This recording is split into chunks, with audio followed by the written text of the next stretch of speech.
सुप्रभात बच्चों। प्रस्तुत है आज दिनांक 16/10/2020 का कार्यपत्रक। आज के कार्यपत्रक में हम पढ़ेंगे अलंकार के अंतर्गत अर्थालंकार के भेद। पिछले कार्यपत्रक में हमने जाना अलंकार किसे कहते हैं, अलंकार के कितने भेद होते हैं और अलंकार के अंतर्गत शब्द अलंकार के 3 भेद, अनुप्रास अलंकार, श्लेष अलंकार और यमक अलंकार। तो आइए अब पढ़ते हैं आगे।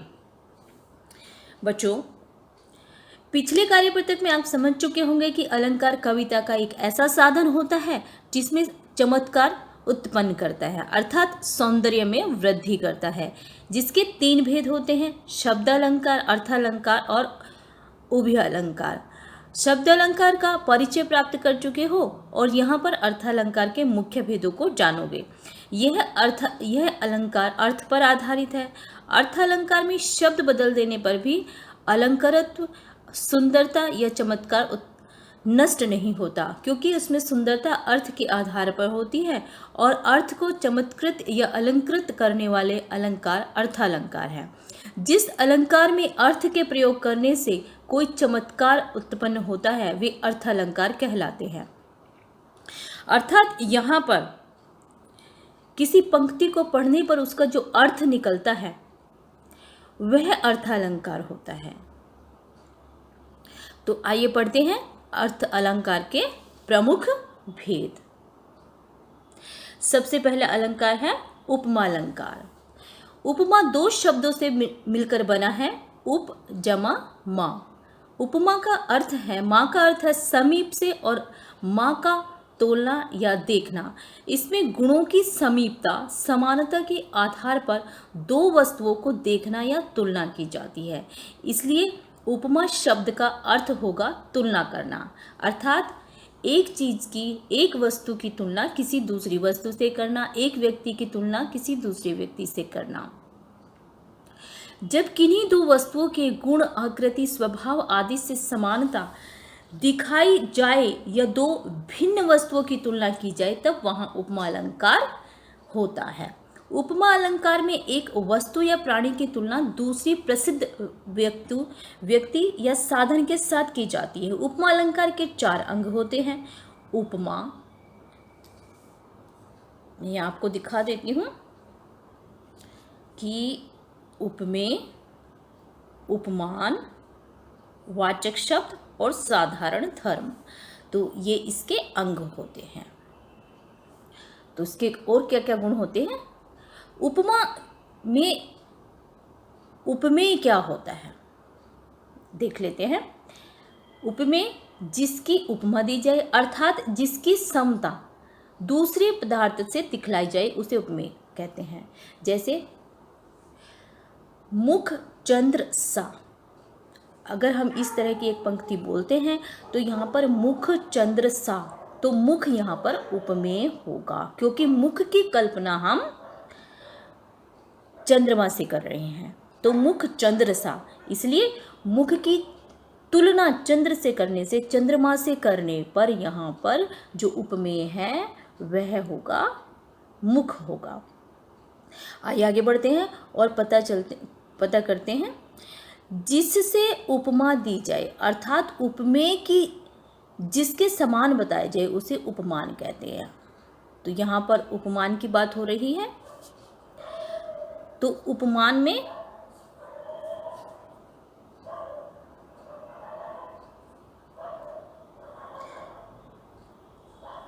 तो जिससे उपमा दी जाए, अर्थात उपमेय को जिसके समान बताया जाए। जैसे उपमेय, मुख की समानता चंद्रमा से की गई है, अर्थात चंद्रमा यहाँ पर उपमान है। हमने कहा कि मुख चंद्र सा, तो मुख क्या हो गया? वो हमारा उपमेय हो गया और चंद्र क्या हो गया? हमारा उपमान हो गया। तो मुख चंद्र सा पंक्ति में उपमेय क्या हो गया? मुख, और उपमान हो गया हमारा चंद्रमा। तो आइए आगे बढ़ते हैं और देखते हैं इसका उदाहरण देख लेते हैं। जैसे उदाहरण में दिया हुआ है कि सागर सा गंभीर हृदय हो, गिरी सा ऊंचा मन हो जिसका। सागर सा गंभीर हृदय हो, गिरी सा ऊंचा जिसका मन। यहाँ पर हृदय को सागर से और मन को पहाड़ से उपमा दी गई है, तुलना की गई है, अर्थात इसलिए उपमा अलंकार है। तो सागर सा गंभीर हृदय हो, गिरी सा ऊंचा जिसका मन। तो यहाँ इस पंक्ति को पढ़ने से ही आप उपमेय और उपमान का पता लगा सकते हैं। और यहाँ पर दोनों की तुलना होने से जो ये शब्द आपको यहाँ सा दिखाई दे रहा है, इससे पहचान कर सकते हैं कि यहाँ पर आपस में दो चीज़ों की तुलना की गई है। तो यहाँ पर जो अलंकार है वह उपमा अलंकार है। अब हम जान लेते हैं साधारण धर्म क्या होता है, क्योंकि हमने 4 अंग बताए हैं तो साधारण धर्म भी हम जान लेते हैं। तो साधारण धर्म होता है जिस गुण के लिए उपमा दी जाती है उसे साधारण धर्म कहते हैं।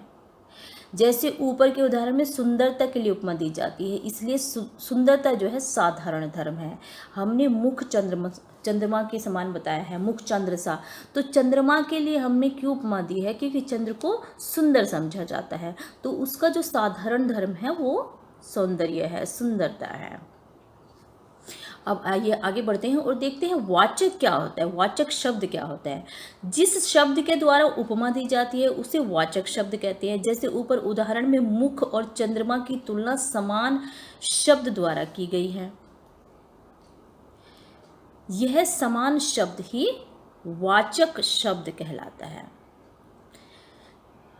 जैसे समान सी, सम, सरिश, सदृश आदि शब्द भी उपमा के वाचक ही होते हैं। काव्य पंक्तियों में ऐसे शब्दों के प्रयोग को देखकर उपमा अलंकार को आसानी से पहचाना जा सकता है।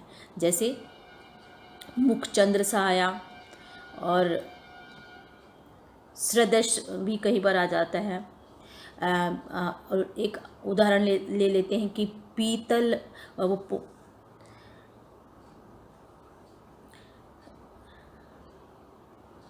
पीपल पात सरिस मन डोला, कि पीपल के पत्ते के जैसा मन डोल रहा है, हिल रहा है। जब हवा चलती है तो पत्ते हिलते हैं। तो उसी तरह से यहाँ पर एक कवि ने पंक्ति लिखी है कि पीपल पात सरिस मन डोला। तो सम भी कई जगह पर आता है, कई स्थान पर आता है। सी बहुत जगह आता है, सरिस भी आ सकता है और सदृश भी आ सकता है। तो इन सब का मतलब ही समान होता है। तो ये तुलना के लिए ये शब्द जो है प्रयोग किए जाते हैं। तो इन शब्दों को देखकर भी हम पहचान सकते हैं कि यहाँ पर जो है वो उपमा अलंकार है। तो आइए बढ़ते हैं आगे और देखते हैं आगे कौन सा अलंकार दिया हुआ है। तो बच्चों आगे है रूपक अलंकार। रूपक अलंकार देख लेते हैं। रूपक अलंकार किसे कहते हैं? हमने जाना उपमेय और उपमान, वाचक और साधारण धर्म। तो आइए अब जानते हैं रूपक अलंकार के बारे में, क्योंकि हमें रूपक अलंकार जब हम पढ़ते हैं तो इन सब की हमें आवश्यकता होती है। तो इसकी परिभाषा हम जान लेते हैं। जब गुण की अत्यंत समानता के कारण उपमेय को ही उपमान बना दिया जाता है, अर्थात उपमेय और उपमान में अभिन्नता दर्शाई जाए, जब वह रूपक अलंकार कहलाता है। अब अभिन्नता से क्या मतलब है? कि दोनों का एक दूसरे में आरोप कर दिया जाए, दोनों में जो असमानता है, जो समता है, उसको समाप्त करके एक ही बता दिया जाए। जैसे पायो जी मैंने राम रतन धन पाया, यहाँ पर उदाहरण दिया गया है। पायो जी मैंने राम रतन धन पायो। राम उपमेय पर रतन धन उपमान का आरोप है। अब दोनों में अभिन्नता है। इसी तरह एक अन्य उदाहरण देखें, शशि मुख पर घूंघट डाले। यहाँ शशि चंद्रमा को कहते हैं, आपको पता ही है। तो शशि मुख, यहाँ पर शशि सा मुख नहीं है, यहाँ पर शशि मुख है। ऊपर भी हमने देखा कि पायो जी मैंने राम रतन धन, राम नाम का जो धन है, राम नाम धन, तो वो रतन धन जो है उसकी बात की गई है। राम रतन सा धन नहीं बोला गया है, शशि सा मुख नहीं बोला गया है। तो यहाँ पर शशि मुख बोला गया है, यहाँ पर सा नहीं बोला गया है, तुलना नहीं की गई है। यहाँ पर उसमें आरोप कर दिया गया है, उसको एक दूसरे में अभिन्नता दिखा दी गई है, उनको एक दूसरे में आरोपित कर दिया गया है, कोई उनमें समानता नहीं दिखाई गई है। ठीक है, चरण कमल बंदो हरिराई, चरण को कमल बता दिया गया। तो ऐसे जो एग्जाम्पल उदाहरण है, जैसे चरण कमल बंदो हरिराई, तो चरण को कमल बता दिया गया इस उदाहरण में। तो यहाँ पर जब रूपक अलंकार जो होता है उसमें जो उपमेय होता है और उपमान होता है उनमें अभिन्नता दिखाई जाती है, एक दूसरे में उनको आरोपित कर दिया जाता है और उनमें अभिन्नता दर्शाई जाती है, कोई भिन्नता नहीं होती।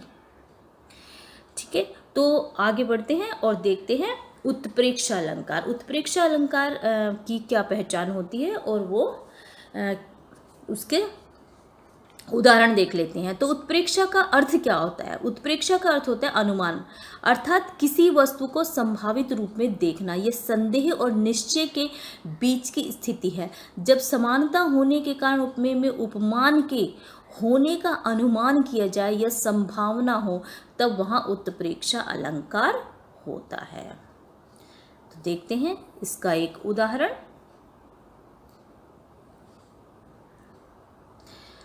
उस वक्त मारे क्रोध के तनु कांपने, उनका लगा मानो हवा के जोर से सोता हुआ सागर जगा।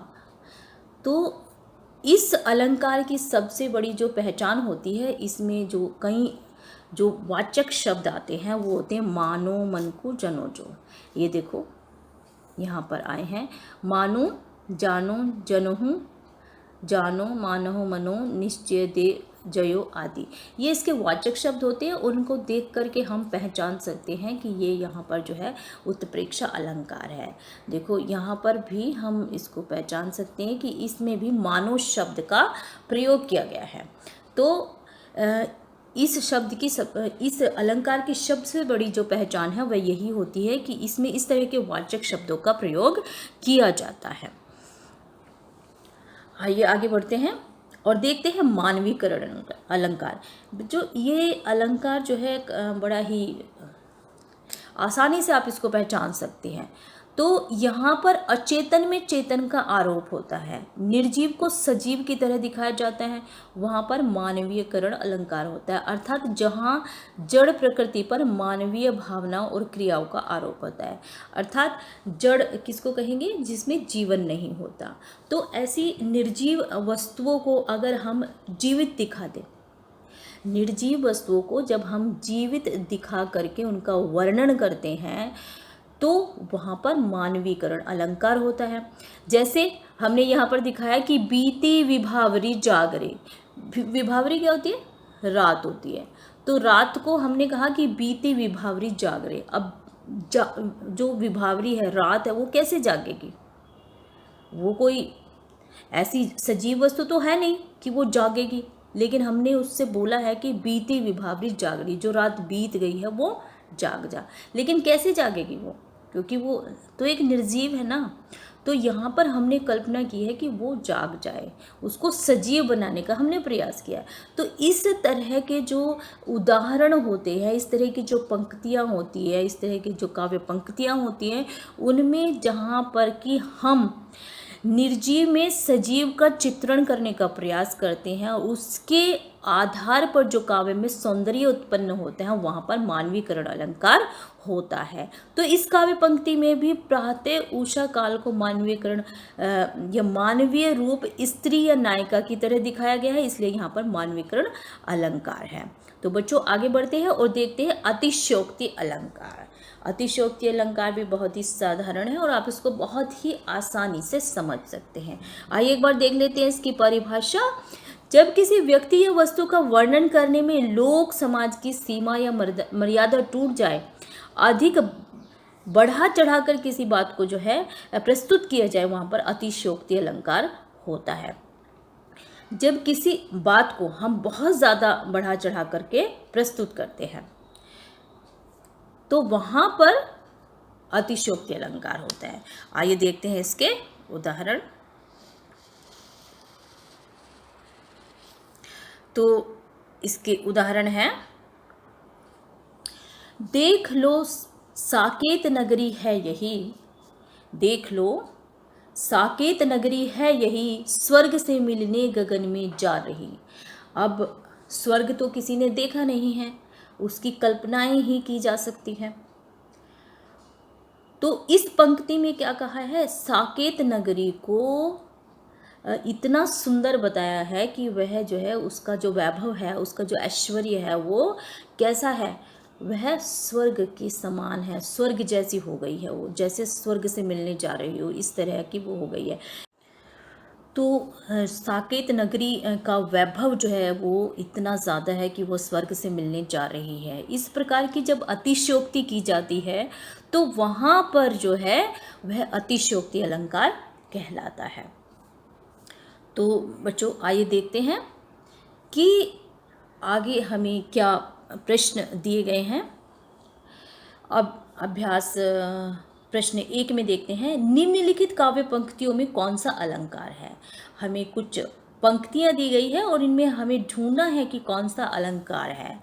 पहला जो पंक्ति हमें दी गई है वह है, मैया मैं तो चंद्र खिलौना ले हूँ। मैया मैं तो चंद्र खिलौना ले हूँ। तो आपको बताना है कि इसमें कौन सा अलंकार है। अगर हम पढ़कर इसको ध्यान से देखें तो पता चलेगा कि चंद्र खिलौना, चंद्र को खिलौना बता दिया गया है। यहाँ पर खिलौना और चंद्र दोनों, चंद्रमा को खिलौना बता दिया गया और आरोप कर दिया गया है चंद्रमा में कि वह एक खिलौना है। तो यहाँ पर रूपक अलंकार है। आगे बढ़ते हैं और देखते हैं दूसरे वाला कि नाची अचानक ही उठे बिनु पावस बनमोर। नाची अचानक ही उठे बिनु पावस बनमोर, कि बन के जो मोर है वो बिना ही उसके वर्षा के नाच उठे।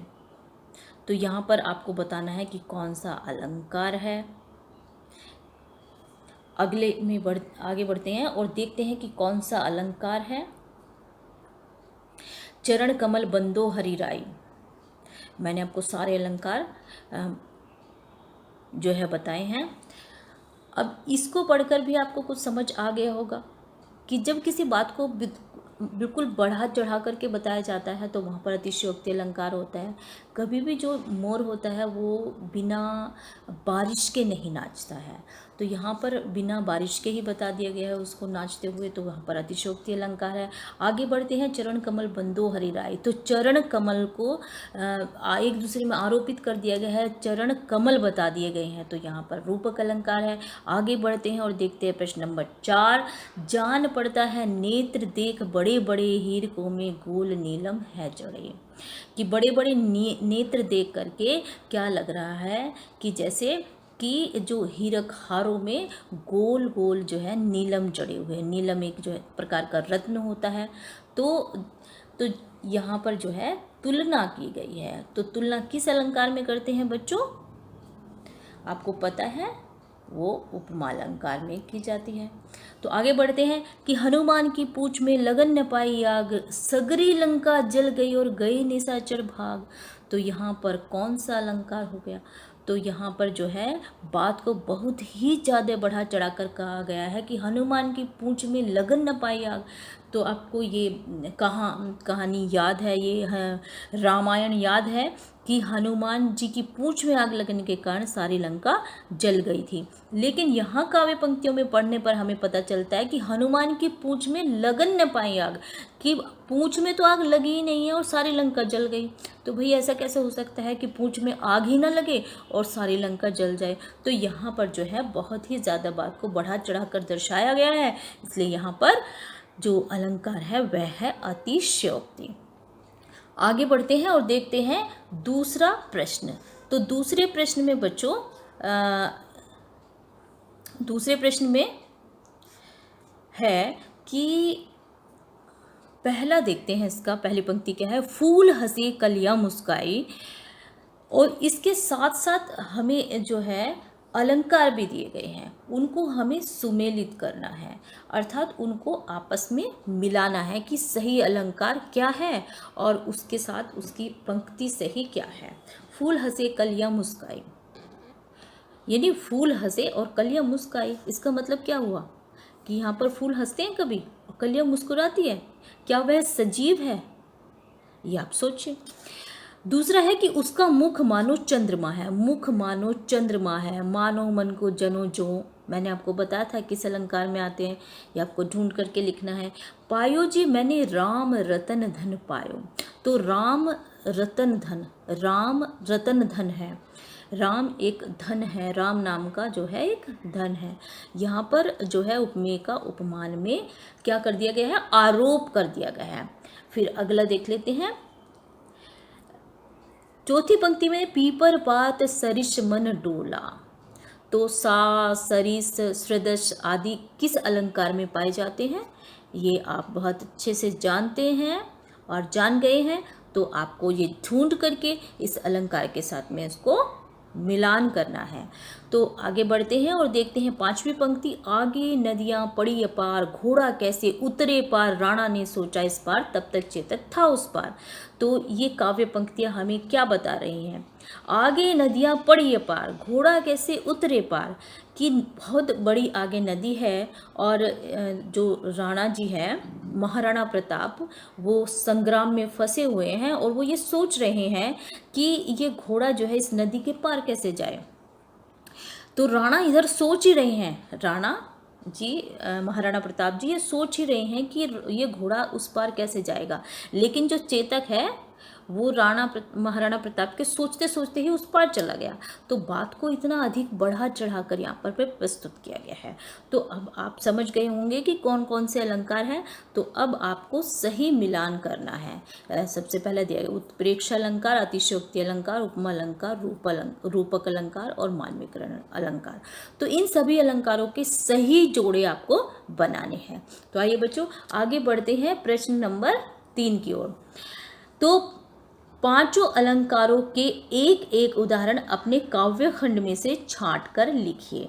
तो आपको एक प्रश्न जो है स्वयं करना है कि अपने जो आपकी पुस्तक है उसमें से छांट करके आपको एक एक उदाहरण जो है इन सभी पांचों अलंकारों का लिखना है। ठीक है, तो अगला आगे बढ़ते हैं कि चौथा प्रश्न क्या है, आप कोई ऐसी कविता बनाइए जिसमें कम से कम अलंकार का प्रयोग हो। तो ऐसी कोई कविता बनाइए जिसमें जो है कम से कम जो है 2 अलंकारों का प्रयोग हो। तो ये आपको अपने आप बनानी है। ये कार्य आपको रचनात्मक अभिव्यक्ति के अंतर्गत आपकी रचनात्मकता है, आपकी क्रिएटिविटी है, जिसमें आपको एक कविता बनानी है और जिसमें जो है कम से कम 2 अलंकार होने चाहिए। तो आइए आज देख लेते हैं कि हमें कोविड-19 के संदर्भ में क्या आज संदेश मिला है। तो नियमित रूप से अपने हाथों को साबुन और पानी से धोए, ये आज का संदेश है कोविड-19 से तो बच्चों आप सभी जानते हैं कि कोविड-19 आजकल उसका काफ़ी दिनों से हम कोविड-19 के कारण विद्यालय हमारे बंद हैं, हम घरों में रह रहे हैं, बहुत सारे हम जो है प्रिकॉशंस ले रहे हैं। तो आपको जल्द से जल्द इस बीमारी से निजात पानी है और सभी निर्देशों का अनुपालन करना है जिससे हम इस बीमारी से बचे रहें। तो नियमित रूप से अपने हाथों को साबुन और पानी से धोते रहें। तो प्यारे बच्चों आज के कार्यपत्रक के लिए इतना ही। आशा है कि आपको पूरा कार्यपत्रक बहुत अच्छे से समझ आ गया होगा और अपना कार्यपत्रक आप भलीपूर्वक कर सकते हैं। तो आज के कार्यपत्रक में इतना ही। मैं मिलती हूँ आपको अगले कार्यपत्रक में। तब तक के लिए आप पढ़ते रहिए और स्वस्थ रहिए।